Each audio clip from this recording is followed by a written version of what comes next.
Ini punca mengapa Muhyiddin letakkan syarat sokong Ismail. Pegawai istana didakwa cuba naikkan Anwar jadi TPM. Sah, akhirnya Ismail Sabri dilantik Perdana Menteri ke-9. Ismail Sabri bakal dimainkan Muhyiddin.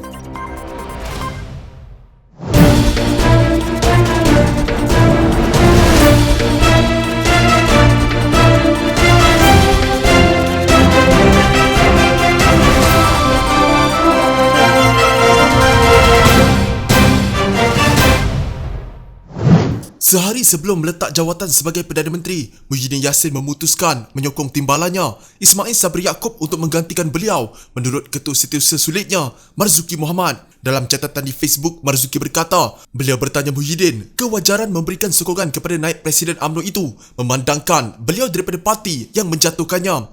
Kami bertengkar kecil mengenai perkara ini untuk seketika, tetapi beliau Muhyiddin nampak tegas melakukan apa yang difikirkannya langkah betul, kata Marzuki. Katanya, rasional Muhyiddin menyokong Ismail mudah tetapi realistik. Pada Muhyiddin, jika beliau tidak menyokong seorang calon untuk dilantik Perdana Menteri, tidak ada sesiapa akan memperoleh majoriti. Justru, negara akan dibelenggu kemelut politik untuk berminggu-minggu jika tak berbulan, katanya. Beliau berkata, Muhyiddin hanya meminta kepastian bahawa tindakannya menyokong Ismail tidak melanggar perlembagaan. Apabila saya memberitahunya, ia tidak melanggar perlembagaan. Muhyiddin meminta saya mengatur perjumpaan dengan Ismail pada pukul 11 pagi 15 Ogos. Marzuki berkata, Muhyiddin memberitahunya dia tidak bermasalah jika Ismail Sabri dicalonkan sebagai Perdana Menteri dan bersetuju mendapatkan sokongan Ahli Parlimen Bersatu untuk turut memberikan sokongan. Keesokan harinya, Muhyiddin menghadap Yang di-Pertuan Agong Sultan Abdullah Sultan Ahmad Shah untuk meletak jawatan dengan seluruh kabinetnya. Beliau bertindak demikian selepas 15 ahli Parlimen UMNO menarik balik sokongan terhadapnya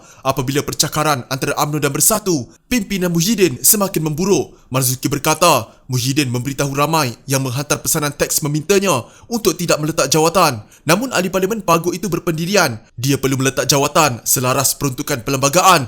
Apabila Perdana Menteri hilang sokongan majoriti ahli Parlimen, Muhyiddin menyifatkan Ismail Sabri calon Perdana Menteri Kerajaan Perikatan Nasional yang baru, sekaligus membayangkan negara tetap bawah pimpinan Perikatan Nasional yang ditubuhkannya tahun lalu. Beliau menjelaskan semua 50 ahli Dewan Rakyat daripada Perikatan Nasional dan 4 ahli Parlimen bebas yang pro gabungan Perikatan Nasional menyatakan sokongan kepada Ismail sebagai calon Perdana Menteri. Sokongan itu katanya demi menjamin kesinambungan dasar kerajaan Perikatan Nasional. Penulis Malaysia yang kini berlindung di United Kingdom, Raja Petra Kamarudin, dilihat telah secara terang-terangan menyerang Yang di-Pertuan Agong apabila mendakwa baginda melambat-lambatkan upacara mengangkat sumpah Datuk Seri Ismail Sabri sebagai Perdana Menteri. Dengan tajuk berita Agong menyekat pelantikan Ismail Sabri sebagai Perdana Menteri ke-9, Raja Petra mendakwa dua pegawai yang dekat dengan Istana Negara dan Istana Perak telah menjadi penghubung istana dengan pemimpin luar. Agong melampaui kuasanya dan memaksa Malaysia ke dalam satu lagi krisis perlembagaan, dakwa Raja Petra yang lebih dikenali sebagai RPK ketika menulis dalam blognya malaysiatoday.net. Penulis yang dilihat memihak kepada Kerajaan Perikatan Nasional sebelum ini kepada Datuk Seri Najib dan sebelum itu Anwar itu mendakwa dua pegawai kanan istana telah menyampaikan mesej kepada Perikatan Nasional bahawa Ismail tidak akan mengangkat sumpah sebagai Perdana Menteri ke-9 selagi beliau tidak bersetuju untuk membentuk kerajaan perpaduan dengan Pakatan Harapan dan melantik Anwar Ibrahim sebagai timbalan Perdana Menteri. Kedua-dua orang penting itu adalah Muhammad Anwar Zaini dan Ahmad Fadi Syamsuddin yang bukan sahaja penasihat agong tetapi penyokong tegar Anwar Ibrahim, dakwa RPK. Datuk Muhammad Anwar Zaini adalah pihak yang rapat dengan baginda Sultan Perak, manakala Datuk Indra Ahmad Fadil adalah Datuk Pengelola Bijaya Diraja yang biasanya membuat kenyataan Istana Negara bagi pihak Yang di-Pertuan Agong. Dakwa RPK, orang inilah yang selama ini yang membocorkan dokumen Istana Negara dan surat kepada media sosial dan media arus perdana. Berita yang ditulis malam tadi itu kini tular dan dikongsikan oleh lebih 4,000 pembaca dalam media sosial masing-masing. Di media sosial, aktivis mula menyifatkan RPK menderhaka kepada Yang di-Pertuan Agong. Sebelum ini, Yang di-Pertuan Agong Al-Sultan Abdullah Riayatuddin Al-Mustafa Bilal Shah bertitah agar seluruh ahli Dewan Rakyat dapat bersatu hati mewujudkan perpaduan dan penyatuan semua parti politik dengan memberi fokus kepada isu semasa dan menjernihkan kembali kekusutan yang berlaku. Kesepakatan dan kejujuran ahli-ahli Dewan Rakyat sangat perlu bagi memastikan kemaslahatan dan keselamatan rakyat sentiasa menjadi keutamaan. Ahli-ahli Dewan Rakyat perlu mempamerkan solidariti dengan meneruskan ikhtiar, memberikan komitmen yang tinggi dan memberikan perkhidmatan yang terbaik kepada rakyat, titah baginda dalam kenyataan Istana Negara pada 18 Ogos.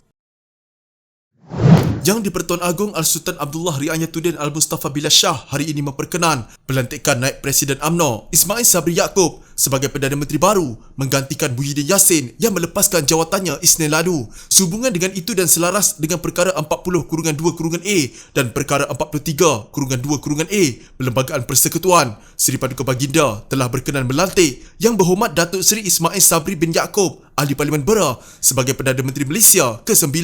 Proses seterusnya ialah istiadat pengurniaan surat cara pelantikan dan mengangkat serta menandatangani sumpah jawatan sebagai Perdana Menteri yang dijadualkan pada 21 Ogos 2021 hari Sabtu jam 2.30 petang di Istana Negara, kata Datuk Pengelola Bijaya Diraja Istana Negara Ahmad Fadil Syamsuddin dalam kenyataan. Katanya Seri Paduka Baginda juga menzahirkan pandangan dengan pelantikan Perdana Menteri ini. Kerajaan perlu meneruskan usaha-usaha memerangi wabak penyakit berbahaya dengan segera. Ini demi kemaslahatan dan keselamatan rakyat serta kesejahteraan negara yang amat terkesan akibat krisis dan ancaman pandemik ini. Seri Paduka Baginda mengulangi pandangan bahawa rakyat tidak wajar dibebankan dengan kemelut politik yang tidak berkesudahan pada ketika negara bergelut menghadapi isu kesihatan dan kemurungan ekonomi akibat wabak penyakit berbahaya. Ahli-ahli Dewan Rakyat turut diingatkan supaya mempamerkan solidariti dengan memberikan keutamaan, komitmen yang tinggi dan perkhidmatan yang terbaik kepada rakyat. Menurut Datuk Pengelola Bijaya Diraja Istana Negara itu, Seri Paduka Baginda turut menyeru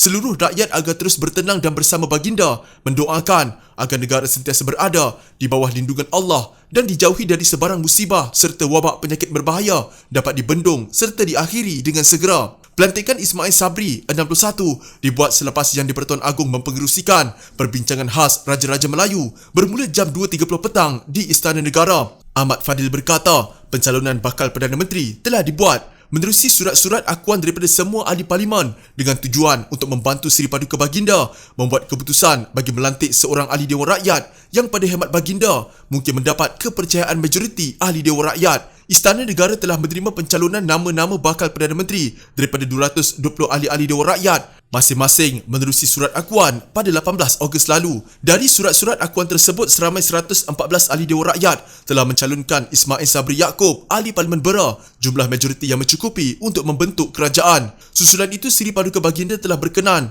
menerima menghadap 114 ahli Dewan Rakyat semalam 19 Ogos untuk mengesahkan kepercayaan mereka ke atas ahli Dewan Rakyat yang telah dicalonkan untuk dilantik sebagai Perdana Menteri, katanya. Ismail Sabri Yaakob adalah Perdana Menteri lemah dan berdepan risiko dimainkan oleh Presiden Bersatu Muhyiddin Yassin dan Azmin Ali atau Barisan Nasional sendiri, kata Amanah. Pengarah Komunikasi Amanah Khalid Samad berkata, majoriti sokongan 114 ahli parlimen yang menyokong naib Presiden UMNO itu amat tipis dan mengundang pelbagai kemungkinan. Ini merupakan majoriti yang amat tipis dan dia Ismail boleh dimainkan oleh Muhyiddin dan Azmin seperti mana mereka dimainkan oleh UMNO. Kita merasakan Ismail bukan pilihan yang terbaik, tetapi angka yang diperoleh menyebabkan dia dilantik kerana mainan politik yang dilakukan oleh mereka yang di dalam Perikatan Nasional dan Barisan Nasional, kata Khalid. Khalid berkata, Ismail mempunyai kebijaksanaan dan kemampuan untuk menepis risiko itu dengan memastikan pentadbirannya lebih baik daripada Muhyiddin. Saya merasakan kedudukan Ismail Sabri terlalu lemah untuk beliau melakukan apa yang perlu dilakukan, katanya. Beliau berkata, ahli parlimen yang menyokong Ismail belum tentu lagi daripada golongan yang akan terus setia kepadanya. Beliau berkata, sokongan itu diberikan atas dasar kepentingan masing-masing.